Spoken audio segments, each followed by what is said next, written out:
ಎಲ್ಲರಿಗೂ ನಮಸ್ಕಾರ.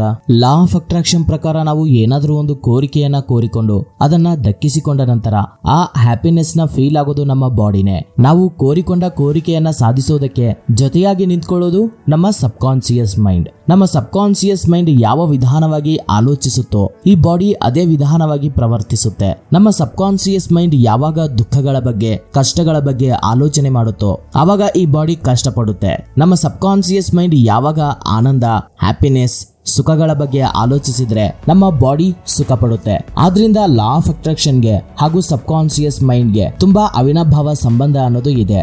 ಇನ್ನು ನಾನು ಈ ವಿಡಿಯೋದಲ್ಲಿ ಏನ್ ಹೇಳ್ಬೇಕಂತ ಇದೀನಂದ್ರೆ, ಲಾ ಆಫ್ ಅಟ್ರಾಕ್ಷನ್ ಸೀರೀಸ್ ಅಲ್ಲಿ ಭಾಗವಾಗಿ ಒಬ್ಬ ವ್ಯಕ್ತಿ ಏನಾದ್ರೂ ಕೋರಿಕೆಯನ್ನ ಕೋರಿಕೊಂಡ್ರೆ ಆದಷ್ಟು ಬೇಗ ದಕ್ಕಿಸಿಕೊಳ್ಬೇಕಂದ್ರೆ ಯಾವ ರೀತಿಯ ಮೈಂಡ್ ಸೆಟ್ ನಿಂದ ಇರಬೇಕು ಅಂತ ನೋಡೋಣ.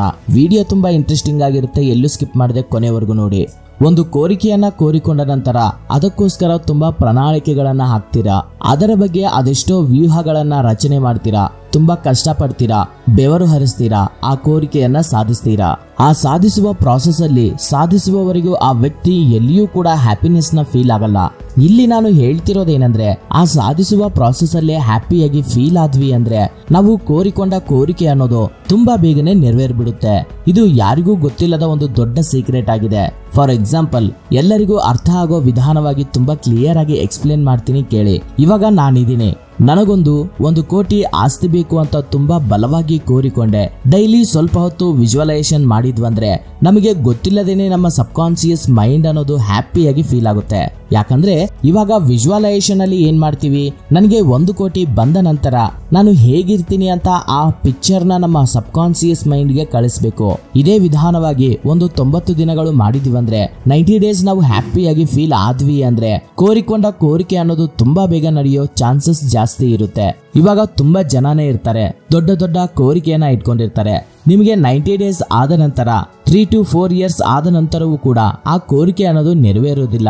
ಇದಂತೂ ತುಂಬಾ ಒಳ್ಳೆ ಪಾಯಿಂಟ್. ಸ್ವಲ್ಪ ಕಾನ್ಸಂಟ್ರೇಷನ್ ಇಂದ ಕೇಳಿ. ಯಾರಾದ್ರೂ ಒಬ್ಬ ವ್ಯಕ್ತಿ ನಮ್ಮ ಹತ್ರ ಬಂದು ಬೇರೊಬ್ಬ ವ್ಯಕ್ತಿಯ ಬಗ್ಗೆ ಕೆಲವು ವಿಷಯಗಳನ್ನ ಹೇಳ್ತಿರುವಾಗ ನಾವು ತುಂಬಾ ಇಂಟ್ರೆಸ್ಟಿಂಗ್ ಆಗಿ ಕೇಳ್ತೀವಿ. ಆ ಕೇಳ್ತಿರುವಷ್ಟು ಸಮಯ ನಾವು ಕೆಲವು ಪಿಕ್ಚರ್ಸ್ ರೂಪದಲ್ಲಿ ಊಹಿಸಿಕೊಳ್ತಾ ಇರ್ತೀವಿ. ಅವನು ಅಲ್ಲಿಗೆ ಹೋದ ಅಂದ್ರೆ ಆ ವ್ಯಕ್ತಿ ಹೋದ ದಾರಿ, ಅವನು ಇದ್ದ ಹಾಗೆ ನಮ್ಮ ಸಬ್ ಕಾನ್ಸಿಯಸ್ ಮೈಂಡ್ಗೆ ಒಂದು ಪಿಕ್ಚರ್ನ ನಾವು ಕಳಿಸ್ತಿದೀವಿ.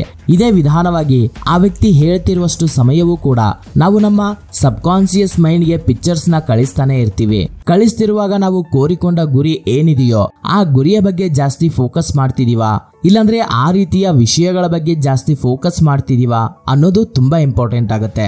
ಯಾವ್ದನ್ನ ನಾವು ಜಾಸ್ತಿ ಫೋಕಸ್ ಮಾಡ್ತಿದೀವೋ ಅದು ಆದಷ್ಟು ಬೇಗ ನೆರವೇರುತ್ತೆ. ನಮಗೆ ಯಾರು ಯಾವ ವಿಷಯಗಳನ್ನ ಹೇಳಿದ್ರು ಕೂಡ ಅದನ್ನ ಮಾತಿನ ರೂಪದಲ್ಲಿ ನಮ್ಮ ಸಬ್ ಕಾನ್ಸಿಯಸ್ ಮೈಂಡ್ ಅನ್ನೋದು ತಗೊಳ್ಳೋದಿಲ್ಲ. ನಿರಂತರವಾಗಿ ಅದನ್ನ ಒಂದು ಪಿಕ್ಚರ್ ರೂಪದಲ್ಲಿ ಬದಲಾಯಿಸಿ ತಗೊಳ್ತಿರುತ್ತೆ. ಆದ್ರಿಂದ ಆ ರೀತಿಯ ರೂಮರ್ಸ್ ಆಗಬಹುದು, ಏನಾದ್ರೂ ಕೆಲಸಕ್ಕೆ ಬಾರದ ಮಾತುಗಳು ಆಗಿರಬಹುದು, ಇವೆಲ್ಲವನ್ನು ಬಿಟ್ಬಿಡಿ. ಬಿಟ್ಟಾಗ ನಿಮಗೆ ಟೈಮ್ ಅನ್ನೋದು ಸೇವ್ ಆಗುತ್ತೆ.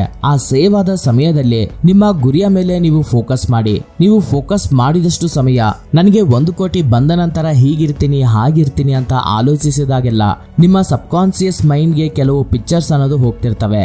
Law of attraction. ಕೆಲವು ಜನ ಎಷ್ಟು ಫೋಕಸ್ ಮಾಡಿದ್ರು, ಎಷ್ಟು ಹಾರ್ಡ್ ವರ್ಕ್ ಮಾಡಿದ್ರು ಅವರು ಕೋರಿಕೊಂಡಿದ್ದನ್ನ ಸಾಧಿಸೋಕ್ ಆಗ್ತಿರೋದಿಲ್ಲ. ಇವರಿಗೆ ಯಾಕೆ ಹಾಗೆ ಆಗ್ತಿರುತ್ತದೆ ಅಂದ್ರೆ, ಇವರು ಪೂರ್ವದಲ್ಲಿ ಮಾಡಿದ ಕರ್ಮದ ಫಲಿತವನ್ನ ಇವಾಗ ಅನುಭವಿಸಬೇಕಾಗಿರೋದ್ರಿಂದ ಇವರು ಇಷ್ಟು ಕಷ್ಟಗಳ ಪಾಲಾಗ್ತಿರ್ತಾರೆ. ಈ ಕರ್ಮ ಫಲಿತವನ್ನ ಯಾವಾಗ ಅನುಭವಿಸ್ತಾನೋ ಅದಾದ ನಂತರವೇ ಕರ್ಮ ವಿಮುಕ್ತಿ ಅನ್ನೋದು ಆಗುತ್ತೆ. ವಿಮುಕ್ತಿ ಆದ ನಂತರವೇ ಇವನು ಕೋರಿಕೊಂಡ ಕೋರಿಕೆ ಅನ್ನೋದು ತೀರಿಸಿಕೊಳ್ಳಬಹುದು. ಅಲ್ಲಿಯವರೆಗೂ ಕೋರಿಕೆ ಅನ್ನೋದು ಕೋರಿಕೆಯಾಗಿ ಉಳಿಯುತ್ತೆ. ಎಕ್ಸಾಂಪಲ್ ನೋಡೋದಾದ್ರೆ, ಕರ್ಮ ಸಿದ್ಧಾಂತದ ಬಗ್ಗೆ ಒಂದು ಬೆಸ್ಟ್ ಎಕ್ಸಾಂಪಲ್ ಹೇಳ್ತೀನಿ. ಇದೊಂದು ಸಣ್ಣ ಎಕ್ಸಾಂಪಲ್, ಆದ್ರೆ ಇದರಲ್ಲಿ ಒಂದು ಡೆಪ್ತ್ ಮೆಸೇಜ್ ಇದೆ. ಮಹಾಭಾರತದ ಬಗ್ಗೆ ಎಲ್ರಿಗೂ ಗೊತ್ತು, ಅದರಲ್ಲಿ ಕುರುಕ್ಷೇತ್ರ ಯುದ್ಧದ ಬಗ್ಗೆ ಇನ್ನೂ ಚೆನ್ನಾಗಿನೇ ಗೊತ್ತು. ಆ ಕುರುಕ್ಷೇತ್ರ ಯುದ್ಧದಲ್ಲಿ ದುರ್ಯೋಧನನು ಅಧರ್ಮದ ಕಡೆ ಇದ್ರೂ ಕೂಡ ಎಷ್ಟೋ ಒಳ್ಳೆಯ ಕೆಲಸಗಳನ್ನ ಮಾಡಿದ ಕರ್ಣನು ಅವನ ಜೊತೆ ಕೈ ಜೋಡಿಸಿದ್ರಿಂದ ರಣರಂಗದಲ್ಲಿ ಅಧರ್ಮವಾಗಿ ಸಾಯ್ತಾನೆ. ಇಲ್ಲಿ ಸಮಾಜದಲ್ಲೂ ಕೂಡ ಒಬ್ಬ ವ್ಯಕ್ತಿ ಇನ್ನೊಬ್ಬ ವ್ಯಕ್ತಿಯನ್ನ ದ್ವೇಷಿಸಿದ್ದಾನೆ ಅಂದ್ರೆ ದ್ವೇಷಿಸುವವನ ಫ್ರೆಂಡ್ ಕೂಡ ಆ ವ್ಯಕ್ತಿಯನ್ನ ದ್ವೇಷಿಸಿರ್ತಾನೆ. ಅವನು ಇವರಿಗೆ ಏನೂ ಮಾಡಿರೋದಿಲ್ಲ, ಆ ದ್ವೇಷಿಸುವ ವ್ಯಕ್ತಿ ಕೂಡ ಅವನು ಬೆಳಿತಿರೋದನ್ನ ನೋಡಿ ಉರ್ಕೊಳ್ತಿರ್ತಾನೆ. ಅದನ್ನ ನೋಡಿ ಇವನ ಜೊತೆ ಸುತ್ತೋರೆಲ್ಲ ಅವನನ್ನ ದ್ವೇಷಿಸ್ತಾನೆ ಇರ್ತಾರೆ. ಇದೊಂದು ಕರ್ಮ ಫಲಿತ ಅನುಭವಿಸೋಕೆ ದಾರಿಯಾಗುತ್ತೆ. ಈ ರೀತಿಯ ಮೈಂಡ್ ಸೆಟ್ ಇರೋರು ಅವರು ಕೋರಿಕೊಂಡ ಕೋರಿಕೆಗಳು ಯಾವತ್ತೂ ನಡೆಯೋದಿಲ್ಲ.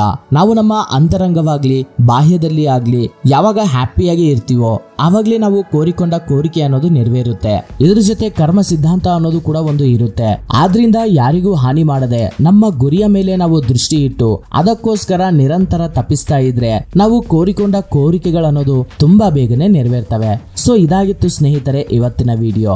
ಮತ್ತೊಂದಿನ ಮತ್ತೊಂದು ಹೊಸ ಟಾಪಿಕ್ ಜೊತೆ ನಿಮ್ಮ ಮುಂದೆ ಇರ್ತೀನಿ, ನಿಮ್ಮ ಸಹೋದರ. Thank you for watching this video. ಜೈ ಹಿಂದ್.